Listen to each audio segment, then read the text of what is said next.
Você já parou para pensar no quanto dependemos dos ônibus? Quem os utiliza para ir à escola ou como transporte público sabe que eles estão tão enraizados em nossos cotidianos que há muitas perguntas que poderíamos e deveríamos fazer sobre esses gigantes. 1. Por que o volante é tão grande? É por razões de segurança. Os ônibus nem sempre tiveram direção hidráulica. Portanto, os motoristas tinham que usar todos os seus músculos para girar um volante de tamanho normal para manobrar um veículo tão grande. As curvas precisam ser muito precisas para não causar interrupções no tráfego. E estacionar também devia ser bem difícil. Quando a direção hidráulica se tornou padrão, a partir dos anos 50, um grande volante teve que ser adicionado para acomodar a rotação dessas enormes rodas. Isso ajuda o motorista a ter o controle. 2. Qual o tamanho dos volantes? Os volantes dos ônibus geralmente têm entre 40 e 60 centímetros de diâmetro. Essas coisas enormes, além do próprio ônibus, estão sujeitos a inspeções anuais. Você provavelmente também ficaria surpreso com o número de leis que cercam esses veículos e que são impostas pelos departamentos de transporte locais e outras administrações de segurança. As regras são particularmente rígidas para os ônibus escolares, o que é uma coisa boa. 3. Por que não há cintos de segurança nos ônibus? Pesquisas mostram que os ônibus são um dos meios de transporte mais seguros, mesmo sem cintos de segurança. São até 40 vezes mais seguros do que um carro. Em relação aos escolares, isso acontece devido a algo chamado compartimentalização.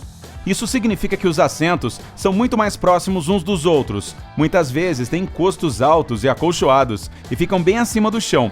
Assim, em caso de acidente, o impacto ocorreria sob o ônibus e o assento à sua frente funcionaria como um airbag. 4. Por falar em ônibus escolares, por que eles são amarelos? Quem mora nos Estados Unidos sabe que os ônibus escolares precisam ser amarelos por lei. Isso pode ter a ver com a facilidade com que podemos identificar a cor amarela. É uma das primeiras cores no espectro que vemos. Nossos olhos também são bons em ver o amarelo em nossa visão periférica, ou seja, mesmo quando não está diretamente à nossa frente. Além disso, essa cor é mais facilmente vista quando está nublado, chuvoso ou com neve. Em resumo, os ônibus escolares são amarelos porque isso oferece mais segurança para estudantes, outros motoristas e pedestres. 5. O que exatamente é amarelo ônibus escolar? Essa é uma expressão americana e não se trata daquela cor amarela primária. Esse tom é, na verdade, uma mistura de amarelo e laranja para criar uma cor única semelhante à manga. Por razões de segurança, o objetivo era a cor de um ônibus escolar americano se destacar do amarelo de carros, veículos e equipamentos de construção comuns. Portanto, os ônibus escolares têm seu próprio tom. É possível até vê-lo em alguns gizes de cera. 6. Quanto pesam os ônibus? Quando se trata dos escolares, existem diferentes regulamentos que determinam seu tamanho.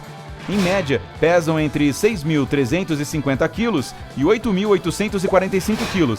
Mas assim como os ônibus comuns de transporte público, podem pesar mais de 13.600 kg. Só os pneus têm de 68 a 90 kg cada. Você já tinha pensado nisso ou é uma surpresa?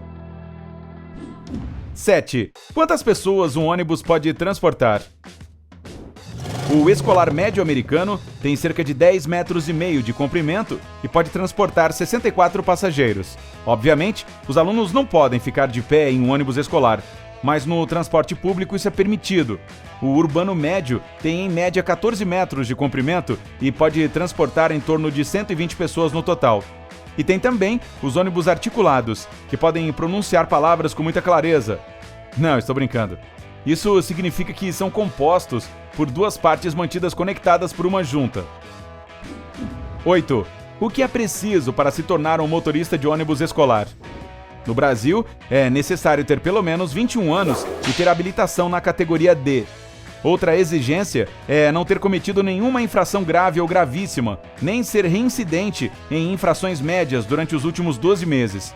Em países como os Estados Unidos, há exigências como 14 horas de aulas teóricas, além de 6 horas de aulas práticas com o ônibus. Tem também uma prova prática que inclui a inspeção antes da condução, um teste da capacidade de executar manobras básicas na estrada e uma travessia ferroviária. Além de tudo isso, é preciso renovar a carteira a cada 4 anos, o que requer treinamento de atualização e aprovação em outro teste escrito e de prática. 9. Como era o primeiro ônibus de transporte público? O Omnibus iniciou a mania moderna do transporte público em 1826. Era um carro puxado a cavalo que podia transportar de 8 a 10 pessoas por vez.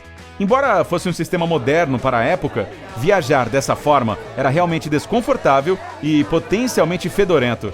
As ruas ainda eram pavimentadas com paralelepípedos, com trajetos esburacados, e os cavalos provavelmente tinham que fazer algumas paradinhas, a não ser que não parassem. 10. Quem foi o primeiro motorista de ônibus de transporte público? Bem, depende de onde e quando. Há registros de um homem chamado John Greenwood operando uma linha programada de Manchester para Pendleton, no Reino Unido, em 1824.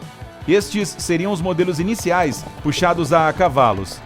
Se estivermos falando sobre os ônibus como os conhecemos hoje, o primeiro motorista é desconhecido, mas sabemos que uma das primeiras empresas de ônibus motorizados em massa foi a Yellow Coach Manufacturing, fundada por John Hertz em 1923. Ele acabou vendendo a maioria de suas ações para a General Motors em 1925. 11. Como chegamos aos ônibus modernos que usamos hoje? Depois do Omnibus puxado a cavalo, vieram o carro com tração animal, o bonde e os veículos automotivos. Em 1896, chegamos ao transporte por trilhos, na forma de metrôs e monotrilhos. Era mais rápido, mais limpo, mais eficiente e carregava mais e mais pessoas. As empresas perceberam que também era rentável e ajudaram a economia. Até hoje, muitos dólares em impostos vão para melhorar nossas estradas e sistemas de transporte público. 12. Quanto combustível é necessário para encher o tanque de um ônibus escolar? Os ônibus escolares podem receber entre 230 e cerca de 380 litros de óleo diesel. Devido à eficiência do diesel, são responsáveis pela menor quantidade de emissões de carbono dos veículos atualmente em circulação. Isso também significa que estudantes e professores que utilizam ônibus não respiram combustíveis ou gases nocivos, mantendo todos seguros e saudáveis. 13. Existe algum recorde mundial relacionado a ônibus? De fato, existem alguns, mas de longe o mais extraordinário foi o de Ebish P. Dominic, que puxou um ônibus de 9.072 quilos por 50 metros com os dentes. Dominic conseguiu essa incrível façanha na Índia, em 28 de abril de 2015. Não é surpresa que ninguém quebrou esse recorde inacreditável desde então. Dominic também tem outras conquistas de recordes atléticos, como abrir 136 cocos com as próprias mãos em 60 segundos. Também tem o Bubba Blackwell, que detém o recorde mundial de sobrevoar sobre 15 ônibus com sua motocicleta em 1999, batendo o recorde anterior, que era de 14, conquistado pelo dublê Evel Knievel em 1975. Ei, se aprendeu alguma coisa hoje, curta esse vídeo e o compartilhe com um amigo. Aqui estão mais alguns para você aproveitar. Basta clicar à esquerda ou à direita e permanecer no lado incrível da vida.